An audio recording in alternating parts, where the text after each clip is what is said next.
வணக்கம், நான் உங்கள் கவி. வாங்க இன்றைய கதை படிக்கலாம். மனோஜும் ரோஜாவும் சுபாவின் முதலிரவு பற்றி பேசிக் கொண்டிருந்தனர். அது புரியுதுங்க, மாமாவும் அதைத்தான் சொல்றாரு. குழந்தைக்காகனா அவங்க பாட்டுக்கு பேசாம இருந்துட போறாங்கன்னு. நம்ம விதைய போடுவோம், செடி எப்போ வளருதோ அப்பவே வளரட்டும் என்றாள் ரோஜா. அப்படியா சொல்ற? சரி, சுபா உள்ளதான் ட்ரெஸ் மாற்ற போயிருக்கா. நீயும் பின்னாடியே போ, அங்க வச்சு அவகிட்ட பேசு. நான் இவங்கிட்ட பேசுறேன். குழந்தை பாட்டி கூட விளையாடிக்கிட்டு இருக்கா. இதுதான் சரியான நேரம் என்றான் மனோஜ். ஆமாங்க, இதுதான் சரியான சந்தர்ப்பம். நான் போய் அவகிட்ட இதை பற்றி பேசுகிறேன் என்று சொல்லிவிட்டு அறைக்குள் சென்றாள் சுபா. என்ன சுபா, ட்ரெஸ் சேஞ்ச் பண்ணிட்டியா என்று ரோஜா கேட்க, ஆமாக்கா பண்ணிட்டேன். ஒரே கசகசன்னு இருந்துச்சு. பட்டுப்புடவையெல்லாம் கட்டி எனக்கு பழக்கமே இல்லை. இன்னைக்கு ரொம்ப நேரம் கட்டிட்டு இருந்தேன்னா அதான் வந்த உடனே மாற்றிட்டேன். என்னக்கா, அப்பா கிளம்பிட்டாங்களா என்றாள் சுபா. எல்லாரும் கிளம்பிட்டாங்க சுபா. நீயும் சஞ்சயனாவும் பேசிக்கிட்டீங்களே, அண்ணா என்ன சொன்னாரு என்று ரோஜா கேட்க, எப்போக்கா பேசிக்கிட்டோம்? அவர் ஒன்றும் சொல்லலையே. அவர் புதுசா என்னத்த சொல்ல போறாரு என்றாள் சுபா. சரி, இப்போ நான் சொல்கிறேன். இன்னைக்கு மாமா உங்களுக்கு நாள் குறிச்சிட்டு வந்திருக்காரு. ஃபர்ஸ்ட் நைட் அரேஞ்ச் பண்ண சொல்லியிருக்காரு. பண்ணிடுவோமா என்று ரோஜா கேட்க, அச்சச்சோ, என்னக்கா இப்படியெல்லாம் பேசுகிறீங்க? ஃபர்ஸ்ட் நைட் அது இதுன்னு அவர் ஏதாவது நினச்சிக்க போகிறாரு. அவருக்கு இதில் இஷ்டம் இருக்கா இல்லையான்னு கூட எனக்கு தெரியல. கல்யாணத்துக்கு ஒத்துக்கிட்டதே பெரிய விஷயம். என்கிட்ட பேசும்போதே எல்லாத்துக்கும் காத்திருக்கணும்னு சொன்னார். நீங்கள் என்னன்னா இன்னைக்கே பொசுக்குன்னு ஃபர்ஸ்ட் நைட்னு சொல்கிறீங்க. அவர்கிட்ட ஒரு வார்த்தை கேட்டுக்கோங்கக்கா, எனக்கு பயமாக இருக்கு என்றாள் சுபா. ஏன் இவ்வளவு உணர்ச்சி வசப்படுற? ஃபர்ஸ்ட் நைட் வச்சுக்கலாமான்னு தானே கேட்டேன். அவரை கேளுங்கங்கிற. அவரை நாங்கள் கேட்டுக்கிறோம். உனக்கு ஓகேவானு உங்ககிட்ட தானே நான் கேட்டேன். அதுக்கு முதல்ல நீ பதில் சொல்லு சுபா என்றாள் ரோஜா. நீங்கள் போங்கக்கா, எனக்கு வெக்கமாக இருக்கு என்றாள் சுபா. போதும் போதும், வெக்கப்பட்டதெல்லாம் போதும். அப்புறம் என்ன, மாப்பிள்ளை ஒத்துக்கிட்டா அடுத்து ஃபர்ஸ்ட் நைட்டு தானே. என் வேலை ரொம்ப சுலபமாக முடிஞ்சுது. உன் மனசில் என்ன இருக்குன்னு தெரிஞ்சுக்கணும்னு ஆசைப்பட்டேன். உனக்கு ஓகேதான்னு தோணுது, மற்றதை நான் பார்த்துக்கிறேன் என்று சொல்லிவிட்டு ரோஜா எழுந்து வெளியில் சென்றாள். இந்த பக்கம் மனோஜ் சஞ்சயிடம் பேசி கொண்டிருந்தான். டேய் மச்சான், அப்பா என்ன சொல்லிட்டு போயிருக்காருன்னு உனக்கு தெரியுமா? இன்னைக்கு உங்களுக்கு சாந்தி முகூர்த்தம் ரெடி பண்ணிட்டு தான் எங்களை வீட்டுக்கே வர சொல்லியிருக்காரு. என்னடா, ரெடி பண்ணிடலாமா? உனக்கு ஓகேவா என்று மனோஜ் கேட்க, என்னடா இப்படியெல்லாம் பேசுகிற மனோஜ்?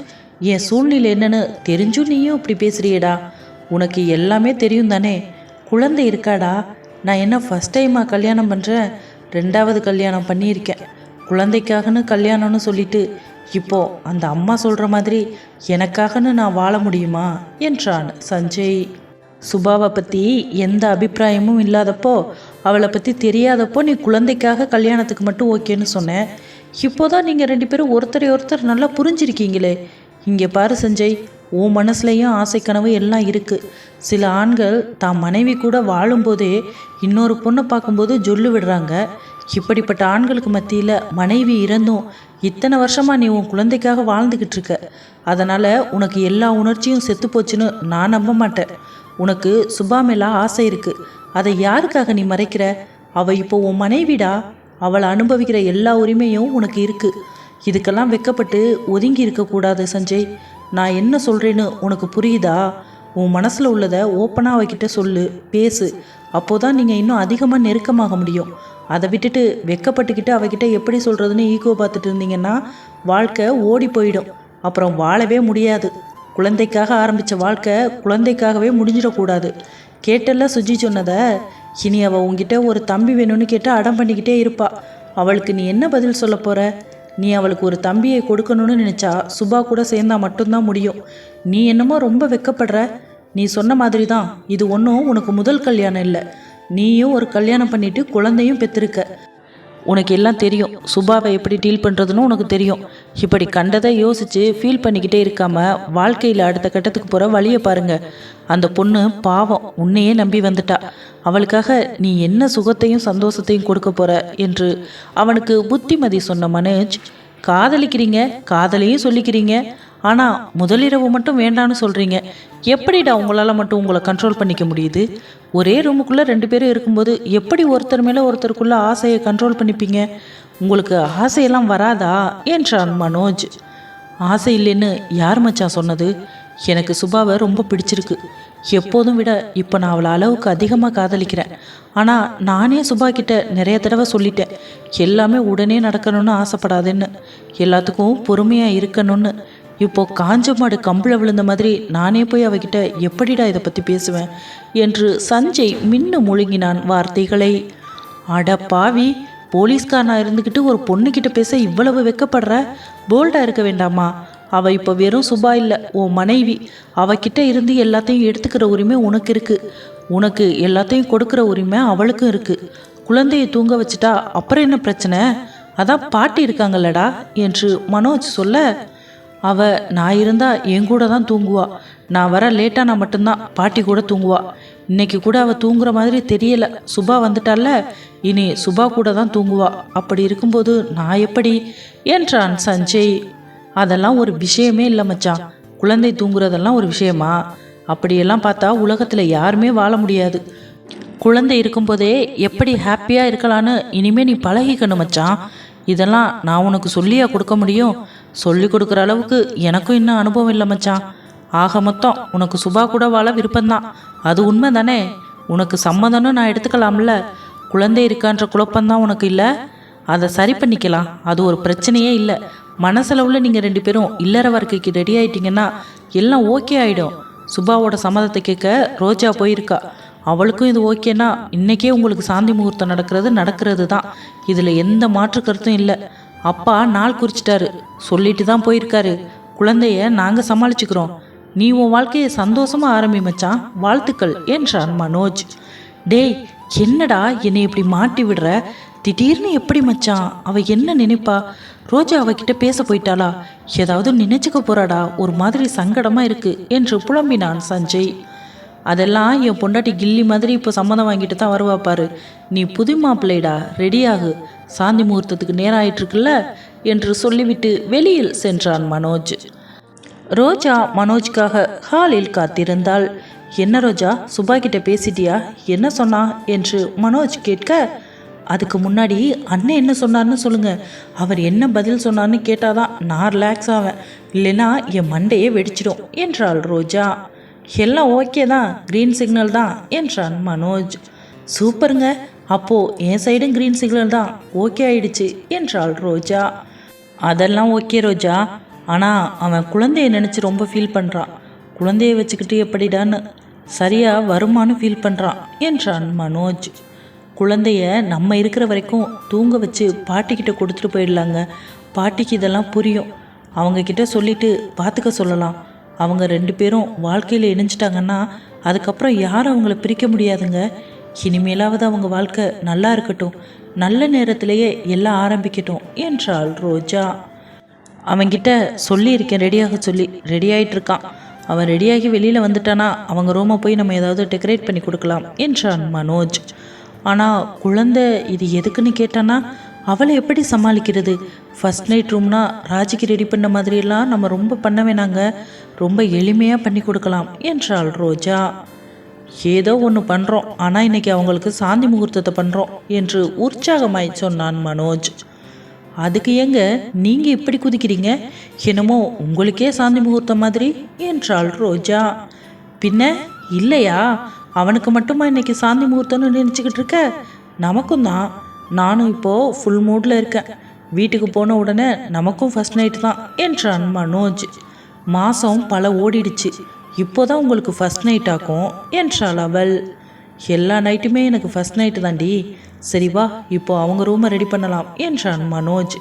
ரூம் ரெடி பண்ணுறதுக்கு முன்னாடி நான் போய் சுபாவை ரெடி பண்ணுறேன், அதுக்கப்புறம் நீங்கள் போய் ரூம் ரெடி பண்ணுங்க என்றாள் ரோஜா. அதுவும் கரெக்டு தான். சஞ்சய் முதலிரவுக்கு ஓகே சொல்லிட்டான்னு ரெடியாக சொல்லு. நானும் அவன்கிட்ட போய் சுபாவுக்கும் ஓகேன்னு சொல்லிடுறேன் என்றான் மனோஜ். சுபா, உனக்கு ஒரு குட் நியூஸ் சொல்லவா? உன் ஆள் இன்னைக்கு ஃபர்ஸ்ட் நைட்டுக்கு ஓகே சொல்லிட்டாரான். உனக்கு இப்போ ஹாப்பியா? கல்யாண பொண்ணே, முதலிரவுக்கு ரெடியாகுங்க என்றாள் ரோஜா. என்னக்கா சொல்கிறீங்க? நிஜமாவா? அவர் அப்படி சொன்னார்? அக்கா சும்மா என்கிட்ட விளையாடாதீங்க என்றாள் சுபா. ஏய், இந்த விஷயத்தில் போய் உன்கிட்ட நான் விளையாடுவேனா? நிஜமாக உன் அண்ணன் பேசிட்டு வந்து இப்போதான் என்கிட்ட சொன்னார், அவருக்கும் சம்மதம்தான் என்றாள் ரோஜா. சுஜி இருக்காளே, குழந்தைய வச்சுக்கிட்டு இதெல்லாம் இப்போ அவசியம்தானா என்றாள் சுபா. சுஜி இப்போ மட்டும் இல்லை, இனி வாழ்க்கை ஃபுல்லாக உன் கூட தான் இருப்பா. அது வரைக்கும் நீ தனியாகவே இருக்கியா? உனக்கு சம்மதமா என்றாள் ரோஜா. ஐயோ அக்கா, என்ன சொல்கிறீங்க என்றாள் சுபா. கஷ்டமாக இருக்குல்ல சுபா, வாழ்க்கையை நல்ல நேரத்தில் தொடங்கணும். இன்னைக்கு நாளும் நல்லா இருக்கு, உங்கள் வாழ்க்கையை இன்னைக்கே ஆரம்பிங்க. சுஜியை இன்னைக்கு ஒரு நாள் நாங்கள் பார்த்துக்குறோம், போக போக சுஜி இல்லாத நேரமாக பார்த்து நீங்கள் உங்கள் வாழ்க்கையை வாழுங்க என்று சிரித்தாள் சுபா. போங்கக்கா, எனக்கு வெக்கமாக இருக்கு என்றாள் அவள். என்னடி நீ எது சொன்னாலும் வெக்கப்படுற? சரி சரி, வெக்கப்பட்டது போதும், வா அலங்காரம் செஞ்சுக்கோ என்றாள் ரோஜா. சுபாவும் வந்து அமர்ந்தாள். அவளுக்கு தலை சீவி அலங்காரம் செய்து மல்லிகை பூவை அவள் தலையில் சூடினாள். பார்க்கறதுக்கே ரொம்ப அழகா இருக்கு சுபா. இன்னைக்கு தான் நீ ஒரு பொண்ணாவே தெரியுற. இவ்வளவு நாளும் வலிய வலிய எண்ணெய் வச்சுக்கிட்டு தலையை வலிச்சு சடை போட்டுக்கிட்டு இருந்த. இனிமே அப்படியெல்லாம் இருக்கக்கூடாது. இப்போ நீ எப்படி இருக்கியோ இதே மாதிரி தான் இனிமேலும் இருக்கணும், புரியுதா? உன்னை நீ தான் கொஞ்சம் மாற்றிக்கணும்.